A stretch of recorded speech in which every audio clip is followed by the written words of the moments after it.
Hi, I'm Maria Palazzola with MyGolfInstructor.com, and today I'm here with Jeff Pellizzaro from Elevated Performance, our fitness expert. And Jeff, I get boatloads of questions on how do I become more flexible for my golf swing, and this is particularly important, obviously, for aging golfers. So can you give us an idea of what they, well, one, how important it is, and two, what they can do to improve their flexibility? Sure. So flexibility is one of the key elements of any golf fitness program. Anybody that comes in to see me, 9 times out of 10, they say, Jeff, how can I get more flexible? So what I want to do today is show you a couple tests that you can do for your flexibility, and I want to describe different ideas of flexibility, mainly including active flexibility versus passive flexibility. But lack of flexibility is really going to lead towards a couple of things, and mainly compensations in your swing. So if you don't have proper flexibility to get through your full golf swing or to get into certain positions, that's going to lead to some sort of a compensation in another part of your swing. So our goal is to get rid of those compensations so you can move more efficiently and implement more power into your swing. A couple other things that a lack of flexibility is going to do is just give you inconsistency in every golf shot that you make.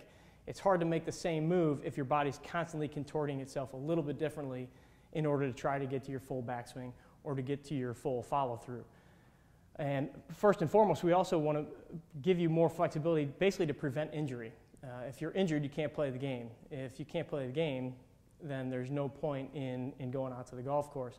We want you to be able to play golf for a long, long time. So the more flexible you are and the more you can have a quality golf swing and get through your shot properly, the longer you're going to be able to play the game. So when I look at flexibility and I bring somebody into my clinic, I look at how actively flexible are they and how passively flexible are they. And these are two things that I want you to really focus on in your own program. Active flexibility basically means how well can you move into a position. So for instance, if I'm going down to touch my toes, I'm actively getting into that position. So I'm testing my hamstrings to see how I can actively get down there.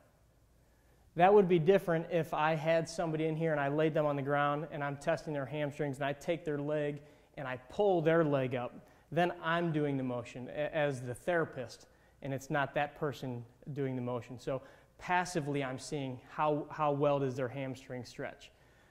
We need you to be good in both areas. We need you to be able to get down into that position. We also need you to be able to get to that position if I'm causing that force on your leg. So another good example of passive flexibility would be if I were looking at your backswing or having you seated and looking at rotation, this would be me actively getting into that position. Then if this were you and I was behind you and I was pulling on your shoulders, I would be passively getting you there. I get a lot of people in here in our gym that I can passively rotate them as far as possible, but they can't actively get that shoulder turn, and that's the problem in their golf swing is they can't do it themselves, and I'm not going to be on the course to pull them through that motion. So we have to work on both active flexibility and passive flexibility. Last thing I want to talk to you about today is just a couple of things that you can do to test your own active flexibility mainly. In order for you to improve your passive flexibility, you need to work with a clinical professional or somebody that can stretch you and that knows what they're doing. But actively, here's 3 tests that you can do on your own. First is the squat test, and I run everybody that comes through our clinic through these 3 tests. If you can't get in these positions, you need to work on your active mobility. Squat test would be standing upright with your thumbs on your shoulders, and you're just going all the way down into a squat position. I'm looking for you to get your butt below your knees, for your chest to be up, and for your heels to stay on the ground. So if you can't get into this position, that tells me that your active flexibility is off somewhere. It doesn't tell me exactly where, but it tells me that you need to work on that. Next is going to be a toe touch. So you're going to put your feet together, one hand over the other.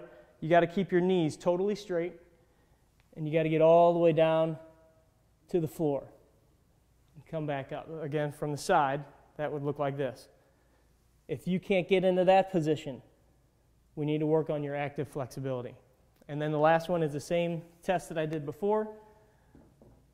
I tend to have people grab a golf club, sit right on the edge of the chair, put this across your shoulders, and you're going to rotate. And I basically want you to be able to rotate 45 degrees this way and 45 degrees this way.